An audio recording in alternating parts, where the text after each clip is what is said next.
Hello, bachcho. Let's read this question. So this question says, according to Galileo's experiments, for a double inclined plane that are smooth, when a ball is released from rest on one of the planets, rolls down and climb up the other of the decreased slope, the final height of the ball is option A less than the initial height, option B more than the initial height, option C equal to the initial height, option D more or less than the initial height. तो चलिए बच्चों, अब हम इस question को start करते हैं। तो देखिए बच्चों, इस क्वेश्चन का जो आपका की कॉन्सेप्ट होगा, the key concept of this problem is, ठीक है।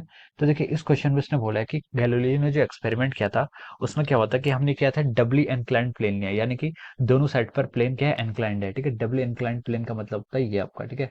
इस तरीके का कोई आपका प्लेन है, ठीक है। ये आपका इस तरीके का कोई प्लेन है, ठीक है। इन दोनों का देखिए स्लोप क्या है, डिफरेंट है। स्लोप डिफरेंट है मतलब इनका इंक्लिनेशन डिफरेंट है, ठीक है। मान लीजिए इसका इंक्लिनेशन आपका थीटा 1 है और ये आपका इंक्लिनेशन कितना है, थीटा 2 है, ठीक है। Where theta 2 is greater than theta 1, okay. तो इसने लिखा है doubly inclined plane are that are smooth. Smooth मतलब बोला है तो इसका मतलब यहाँ पर कोई फ्रिक्शन का फोर्स हम कंसिडर नहीं करेंगे, ठीक है। स्मूथ सरफेस का मतलब है कोई फ्रिक्शन कंसिडर नहीं करेंगे। When a ball is released from rest at one of the planes rolls down and climbs of the other decreased slope, the final height of the ball is, ठीक है। तो इसने क्या बोला, देखिए क्वेश्चन में इसने बोला कि अगर हमारे पास एक बॉल है, वो बॉल क्या करती है, यहाँ से आपकी रोल्स डाउन हो जाती है, ठीक है। बॉल को अगर हम यहाँ से गिराते हैं, ठीक है, तो बॉल इस स्मूथ इंक्लाइन पर जाएगी और उसके बाद क्या होता है, ये इस दूसरे प्लेन पर जाएगी, सॉरी दूसरे इंक्लाइंड प्लेन पर जाएगी, थीटा 1 जिसका इंक्लिनेशन है। लेकिन इसकी जो हाइट होती है वो हाइट क्या होती है, बराबर होती है। यानी कि आपकी ये जो हाइट है, ठीक है, ये आपकी हाइट मान लीजिए h1 है और उसने बोला कि ये हाइट कितनी है आपकी s2। तो h1 और s2 में हमें क्या बताना है, रिलेशन बताना है, ठीक है। This is called our Galileo's law, ठीक है। इसको हम गैलीलियस लॉ ऑफ इनर्शिया भी कहते हैं, ठीक है। तो देखिए हम यहाँ पे इसका की कॉन्सेप्ट रख सकते हैं। इसका हम की कॉन्सेप्ट क्या रख सकते हैं, लॉ ऑफ इनर्शिया, ठीक है। This is called Galileo law of inertia. तो ये क्या था आपका, गैलीलियो का था, गैलीलियो ने ये एक्सपेरिमेंट किया था, ठीक है। एक बॉल को हमने इनिशियल पोजीशन ए से उन्होंने रोल्स डाउन किया था, ये बॉल फिर इधर को गई और फाइनली अपने बी पर आ गई, ठीक है। तो ये हमसे पूछा गया था कि उस बॉल की जो फाइनल हाइट होती है वो क्या होती है, यानी कि हमें s2 की वैल्यू गिवन है और हमें h1 की वैल्यू क्या फाइंड आउट करनी है, ठीक है। तो देखिए जब ये बॉल आपके यहाँ से रोल्स डाउन होते होते ऐसे, यहाँ इस बॉल का ये स्टेप का मोशन है, ठीक है। This is the type of the motion of the ball. तो जब बॉल ये H1 पे पहुंचती है, तो अब ये ऑब्जर्व किया गया कि जो H1 है it is coming out to be equal to S2। यहाँ पर जो आपका H1 और S2 की वैल्यू क्या है, दोनों की वैल्यू क्या है, बराबर हो जाती है, ठीक है।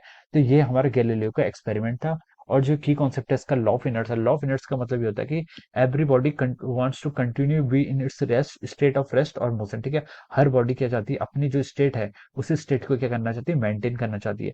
आइदर वो रेस्ट में है या फिर वो क्या है, मूव कर रही है विद सम कांस्टेंट वेलोसिटी, ठीक है। तो this is the statement of our law of inertia, ठीक है। तो देखिए इसमें जो बॉल होती है आपकी, बॉल क्या करती है, सेम हाइट पे जाती है, ठीक है। इसको डिफाइन करने के लिए हम बोल सकते हैं कि यहाँ पर आपकी जो एनर्जी कंजर्वेशन को हम अभी यहाँ पर यूज कर सकते हैं, लेकिन this it was just an experiment which was conducted by the Galileo. और उसकी जो आउटकमिंग्स हमें मिली थी, उसकी आउटकमिंग्स क्या थी, ये थी, ठीक है। उसकी आउटकमिंग्स क्या थी कि दोनों क्या करेंगे, आपकी सेम हाइट तक ही जाएंगे, ठीक है, सेम हाइट तक जाएंगे। तो देखिए इसमें अगर हम ऑप्शन को मैच करें, the final height of the ball is, we can say that h1 is equal to ht from here, that equal to the initial height, ठीक है। Option C will be the correct answer of this question, ठीक है। तो हम यहाँ से क्या बोल सकते हैं, जो इसमें आपका ऑप्शन सी है, ठीक है, ऑप्शन सी क्या होगा इसका यहाँ पर करेक्ट आंसर होगा, ठीक है। Option C is correct answer. Option C क्या होगा इसका करेक्ट होगा, okay. So from here, option C will be the right answer of this question. Okay. So I hope you all understood this concept. All the best and thank you so much.